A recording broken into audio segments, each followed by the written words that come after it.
안녕하십니까? 2025년 10월 17일 금요일 인도네시아 헤드라인 시작합니다. 첫 번째 소식입니다.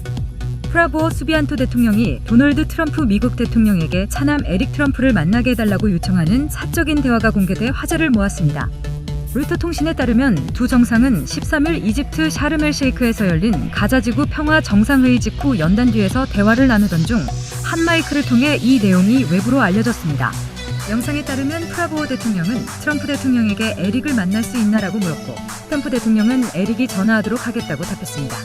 이어 프라보어 대통령은 에릭이나 돈 주니어라고 재차 언급하며 아들들과의 연락을 요청했고 트럼프 대통령은 둘 중 한 명이 전화하도록 하겠다고 답한 것으로 전해졌습니다. 트럼프 대통령의 두 아들인 에릭과 도널드 트럼프 주니어는 가족 기업인 트럼프 오거니제이션을 이끌며 부동산 개발과 가상화폐 사업 등을 담당하고 있습니다. 이날 대화에서 프라보어 대통령이 언급한 할이라는 인물은 명확히 밝혀지지 않았으나 로이터는 트럼프 오거니제이션의 오랜 파트너이자 트럼프 대통령 취임식에 참석했던 인도네시아 사업가 하리 타노소에디조일 가능성을 제기했습니다. 두 정상은 마이크가 켜져 있다는 사실을 인식하지 못한 것으로 보이며 이번 공개는 국제 외교 무대에서 이례적인 장면으로 평가되고 있습니다. 전가들은 이번 사건이 단순한 사적 대화로 볼 수 있으나 양국 관계와 비즈니스 이해관계가 맞물려 있다는 점에서 외교적 파장을 불러올 수 있다고 분석했습니다. 다음 소식입니다. 국회의원 특혜 반대 시위의 충격이 채 가라앉기도 전에 인도네시아 의회가 의원들의 휴회 수당을 대폭 인상한 사실이 드러나면서 국민적 분노가 다시 고조되고 있습니다. 로이터 통신에 따르면 의회는 지난 3일 휴회 수당을 기존 4억 루피아에서 7억 루피아로 2배 가까이 인상했으며 연간 약 5차례 지급되는 이 수당만으로 의원 1인당 연간 35억 루피아를 추가로 받게 됩니다.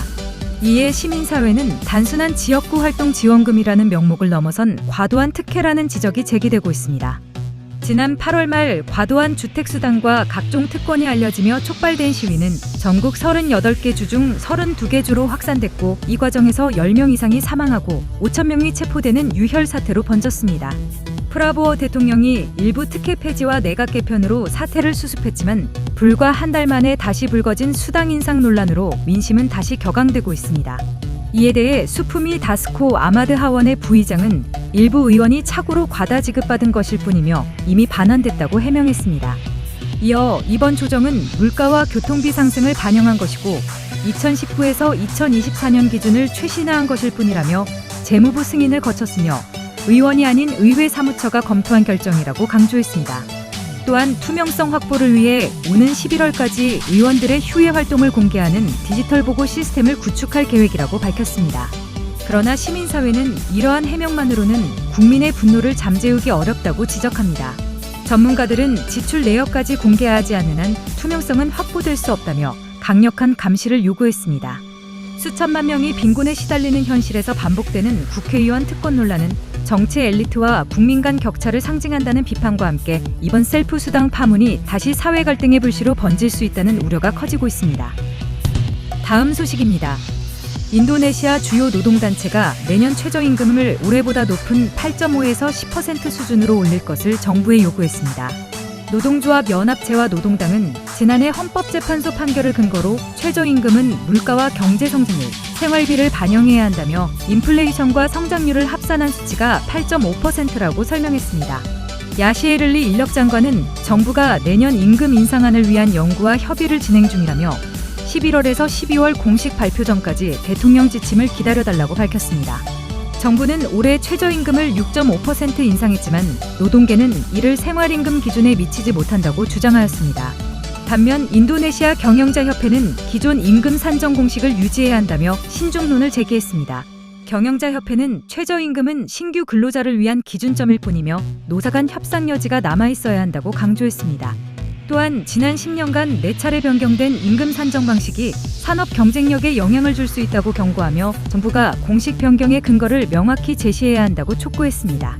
경영자협회는 올해 6.5% 인상 결정 당시에도 생산비 상승과 경쟁력 약화를 우려하며 반대 입장을 밝혔습니다. 신타카나니 회장은 생산성, 산업 경쟁력, 국가 경제 성과를 기준으로 임금을 산정해야 한다며 과도한 인상은 대규모 해고와 신규 일자리 창출 저하로 이어질 수 있다고 지적했습니다. 다음 소식입니다. 인도네시아 최대 니켈 가공단지인 모로왈리 산업단지에서 또다시 화재가 발생했습니다. 세계 최대 니켈 생산국인 인도네시아는 최근 몇 년간 주요 재련 시설에서 사고가 잇따르면서 산업 안전 관리에 대한 우려가 커지고 있습니다. 이번 화재는 산업단지 내 한 임차 기업의 대기오염 정화 설비에서 발생했습니다.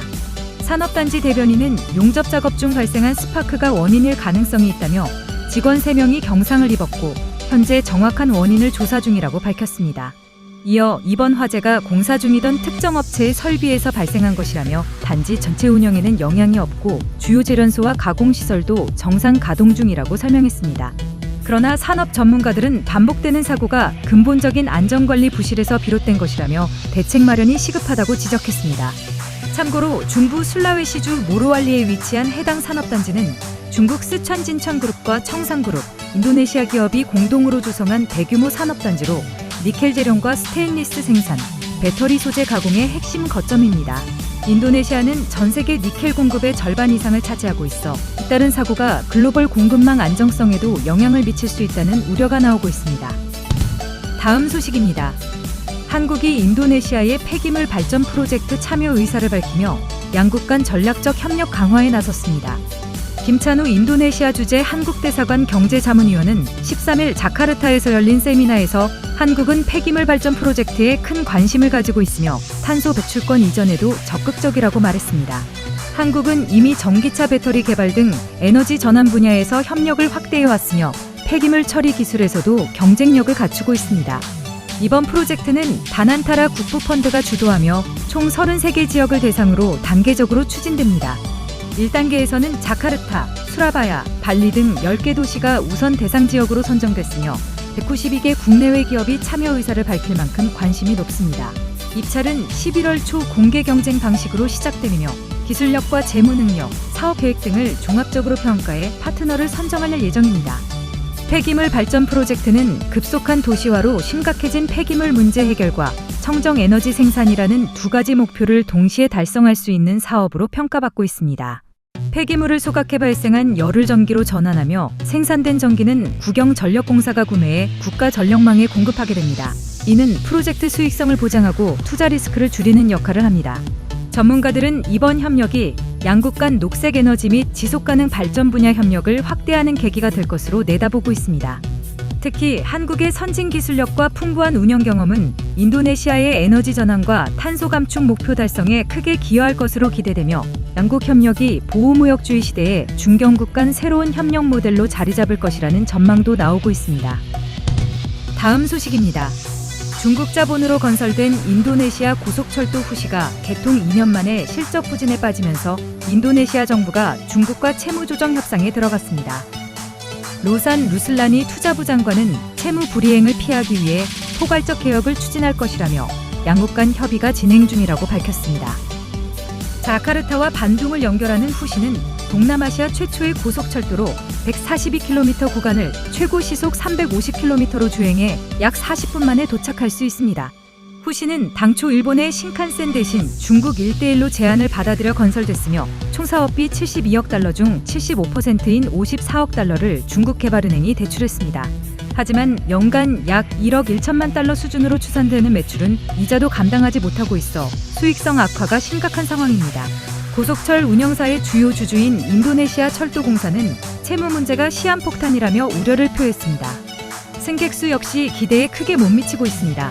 하루 이용객 목표는 5만에서 7만 6천 명이었지만 실제로는 평일 16,000에서 18,000명, 주말 18,000에서 2만 1천 명 수준에 그치고 있습니다.